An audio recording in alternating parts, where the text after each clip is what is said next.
Une action qui prend plus 3500% en 18 mois. Des files d'attente de plusieurs centaines de personnes dans une seule rue de Paris.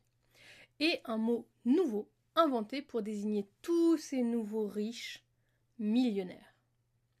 En 1720, la France vit le rêve crypto avant l'heure. Sauf que derrière les chiffres, il n'y a rien. Zéro actif, pas d'or, pas de richesse réelle, juste une planche à billets et quelques livres de compte un poil falsifiés. Ce que vous allez voir aujourd'hui, c'est la mécanique exacte d'une fraude, d'une très ancienne fraude. Pas une arnaque de bas étage, mais bien une arnaque d'État. Construite par un homme qui avait compris avant tout le monde comment fonctionne la monnaie et qui a utilisé cette connaissance pour faire exploser un pays entier. Moi, ce qui me fascine et ce qui m'a un peu obsédée quand j'ai commencé à étudier cette histoire, c'est que les chiffres étaient là, tous les red flags clignotaient, les registres comptables existaient et personne n'a voulu les lire. Alors aujourd'hui, je vous emmène avec moi, on va plonger dans le système de John Law. Avant de comprendre l'arnaque, il faut bien comprendre le terrain dans lequel cette arnaque a germé. Parce qu'une fraude de cette ampleur, ça ne peut pas pousser n'importe où. Ça pousse uniquement dans un pays qui est acculé. Et en l'occurrence, en 1715, la France, parce qu'on a bien parlé de la France, est à genoux. On sort de 72 ans de règne, des guerres incessantes, une cour royale qui a dépensé sans compter, et le résultat, il est là. 3 milliards de livres de dettes. Un trésor royal qui est complètement vide et des créanciers qui refusent d'être remboursés en monnaie dépréciée parce qu'elle ne vaut plus rien. Je vous rappelle que j'avais fait une vidéo sur la monnaie si ça vous intéresse. Et donc on a un État qui va emprunter de l'argent dit frais pour payer les intérêts de ses anciennes dettes. Ça devient problématique. Si vous avez déjà entendu parler de la fuite en avant financière, c'est-à-dire emprunter pour rembourser ce qu'on a déjà emprunté, on est exactement dans ce cas-là ici. C'est un royaume entier qui pratique ce petit tour de passe-passe. Bon. En comptabilité d'entreprise, quand les dettes d'une organisation dépassent durablement ses actifs, on va poser un diagnostic très précis, l'insolvabilité. Juridiquement, techniquement, la France, en 1715, elle est insolvable. C'est pas moi qui le dis pour faire sensation, c'est ce que les registres du Trésor royal montrent, ce que les historiens économistes comme Earl Hamilton ont documenté avec rigueur. Donc la question n'est pas est-ce que la France est en faillite, la question c'est qui va le cacher et comment. 1715, je replace un petit peu de contexte historique. On a Louis XV qui est tout petit et qui a donc besoin d'un régent. Et ce régent, à cette époque-là, c'est Philippe d'Orléans. Et donc Philippe d'Orléans, il cherche désespérément une solution. Il en essaye plusieurs et toutes échouent. La banqueroute partielle, ce serait quelque chose de beaucoup trop brutal. La dévaluation de la monnaie, ça a déjà été fait et un peu trop souvent. Du coup, comme je disais, les créanciers refusent maintenant cette monnaie-là. Des nouveaux impôts, le peuple, il est déjà à bout. Bon, c'est à ce moment précis, quand le régent est complètement acculé, qu'on n'a plus d'idée de quoi faire, de quoi tester, qu'on a un homme qui va venir, qui va arriver. Cet homme, il est étranger. C'est un joueur et c'est un fuyard. Et son nom, vous allez l'entendre assez souvent dans cet épisode, c'est donc John Law. John Law, c'est qui? C'est un Écossais qui est né en 1671. Il est fils d'orfèvre, ça a une petite importance, on y reviendra un peu plus tard. Il est brillant en mathématiques et il est totalement obsédé par la monnaie. Alors, pourquoi j'ai dit que c'était un fuyard? Il se trouve qu'il a tué un homme en duel à Londres en 1694, qui s'est évadé et qu'il a erré du coup en Europe pendant à peu près 20 ans en jouant aux cartes pour survivre. Voilà, d'où le terme de joueur et de fuyard. Et c'est cet homme-là que la France va laisser toucher à ses finances pour essayer de sauver le royaume. Et je dis ça parce que c'est important de comprendre qui construit le système. Parce que le système, vous allez voir, qu'il va ressembler énormément à son créateur. Brillant, séduisant et fondamentalement instable. Donc voilà ce que Law va proposer au régent en 1716. Une idée assez simple, assez révolutionnaire et surtout très dangereuse. Il dit, la monnaie or, c'est fini. Elle est trop rare, elle est trop lourde, elle est trop lente. Ce qu'il faut, c'est de la monnaie papier, donc des billets. D'accord ? Et ces billets n'ont pas besoin d'être adossés à de l'or, ils ont besoin d'être adossés à de la confiance. Le régent l'écoute, et en mai 1716, la Banque générale de John Law est autorisée à émettre des billets de banque en France. Donc la monnaie, c'est vraiment une convention sociale. Normalement, elle vaut parce que tout le monde accepte qu'elle vale de l'or. Mais l'or n'a pas une valeur intrinsèquement magique. C'est un métal que les civilisations ont choisi comme référence commune. Et donc la monnaie fiduciaire, donc les billets que vous avez dans votre portefeuille aujourd'hui, repose normalement sur ce principe-là de « je crois en sa valeur ». Donc, je rappelle, j'avais déjà fait une vidéo sur une banque, justement une banque écossaise, et sur les émissions de papier. Donc vraiment, Law, il est un petit peu avant-gardiste, on peut dire ça comme ça, sur le concept de la monnaie, puisque c'est finalement ce qu'on pratique actuellement. Bon, le problème, c'est que lui, il a utilisé son intuition, qui est correcte, mais pour construire quelque chose qui ne l'est pas du tout. Parce que pour faire reposer un système monétaire entier sur de la confiance, il faut qu'il y ait confiance. Or, la confiance, ça se mérite, ça se construit lentement, ça se décrète pas juste comme ça par ordonnance royale.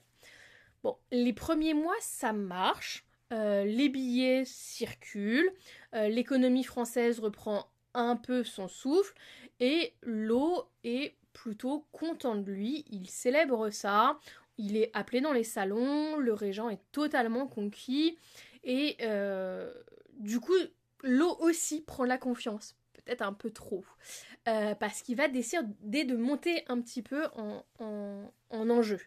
En 1717, il rachète une concession commerciale qui est pratiquement morte, la Compagnie d'Occident. La Compagnie d'Occident, c'est l'entreprise à l'époque qui est chargée d'exploiter la Louisiane française, donc le Mississippi. Des milliers de kilomètres de terre, de richesses promises, or, fourrure, ressources immenses, mais promises. Ça n'a pas encore été trouvé, ça n'a pas encore été exploité. C'est juste, sur le papier, absolument magnifique. Et Law, il aime bien quand sur le papier c'est beau. Et donc, entre 1718 et 1720, il va fusionner progressivement sa banque et la compagnie commerciale. Et donc la Banque royale, puisque la banque de John Law a été nationalisée, garantie par l'État, émet des billets, et la Compagnie des Indes, le nouveau nom de l'entreprise chargée d'exploiter la Louisiane, émet des actions.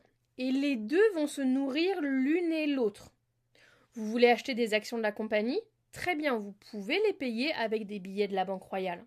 Vous voulez des billets de la Banque royale ? On vous en imprime, autant que vous voulez. Et du coup, c'est une machine à créer de la richesse fictive infinie. Alors, allez, on va rentrer un petit peu dans les chiffres, parce qu'après tout, c'est quand même mon travail, et c'est aussi, je pense, un peu pourquoi vous êtes là. En janvier 1719, une action de la Compagnie des Indes vaut 500 livres. En juin 1719, elle vaut 3000 livres. En octobre 1719, 9000. Et en décembre, 18 000 livres. On a plus de 3500% en un an. Rue Quincampoix, à Paris, c'est la folie, là où se situe du coup la banque à l'époque. Il y a des files de plusieurs centaines de personnes chaque matin qui viennent acheter des actions. Il y a des domestiques qui revendent leurs parts et qui deviennent plus riches que leur maître. Il y a une anecdote qui est documentée, qui dit qu'il y a un bossu qui loue son dos comme bureau d'écriture aux gens qui signent des contrats carrément dans la rue, faute de table disponible. Et donc c'est à ce moment-là que le mot millionnaire va vraiment s'étendre dans tout Paris pour décrire ces nouveaux riches un peu du système de l'eau. Mais bon, allez, on part vraiment dans la recherche, on va aller un petit peu creuser. Si on ouvre les livres de comptes de la Compagnie des Indes, Et il y a des historiens très bien qui l'ont fait, comme Antoine Murphy, qui a consacré une biographie entière à John Law. Ce qu'on voit, c'est quand même assez édifiant. Je vous disais, tout était là. Le principal actif de la compagnie, ce qui justifie la valorisation boursière, c'est la Louisiane. Ce sont les richesses du Mississippi. Mais dans les registres, bien sûr, il n'y a pas d'inventaire sérieux de ces ressources parce que pour l'instant, c'est que des estimations, c'est que des promesses. On projette de façon un peu optimiste sur des territoires où il y a des colombes mais qui ne sont pas encore explorés. Donc au final, forcément que dans l'inventaire, pour l'instant, on n'a rien, on a juste une intuition. En audit financier contemporain, si on fait un petit parallèle, on appellerait ça un actif spéculatif non vérifié. Voilà. On comptabilise comme réel quelque chose qui n'existe que dans les espoirs de quelqu'un. Et ça, c'est vraiment, pour moi, le plus gros red flag de cette histoire. Et pourtant, il n'y a personne, pas les investisseurs, pas même le régent ou les contrôleurs royaux, qui acceptent de regarder ça et de se dire « mais il y a un problème quand même ». Mais forcément, pendant ce temps-là, tout le monde gagnait de l'argent, le royaume se redressait, le régent n'était pas inquiété. John Law, il imprime des billets à la demande pour satisfaire les demandes d'action de sa compagnie. Voilà, en 18 mois, la masse monétaire française est quand même multipliée par 5. C'est assez énorme. 5 fois plus de monnaie, mais juste 5 fois plus de papier, pas 5 fois plus de richesse réelle. Et donc là, on voit bien apparaître le mécanisme d'une bulle financière. Et toutes les bulles financières ont un point commun majoritaire, c'est que quand elles s'effondrent, elles s'effondrent d'un coup, elles explosent, littéralement. Et en l'occurrence, la bulle de John Law va exploser en janvier 1720 par une personne, le prince de Conti. Le prince de Conti, c'est un aristocrate, il est actionnaire important du système et pour des raisons politiques un peu complexes dans lesquelles je ne vais pas forcément rentrer ici, il est mécontent de la façon dont Law l'a traité sur une transaction. En gros, voilà, ils se sont un petit peu engueulés. Bon. Et ce qu'il va faire exploser tout le système. Il va envoyer 3 charrettes remplies de billets de banque, donc de la Banque Royale, à John Law, et il va dire « Je demande à être remboursé en or », comme le prévoit théoriquement la garantie royale. Vous vous doutez très bien de ce qui se passe.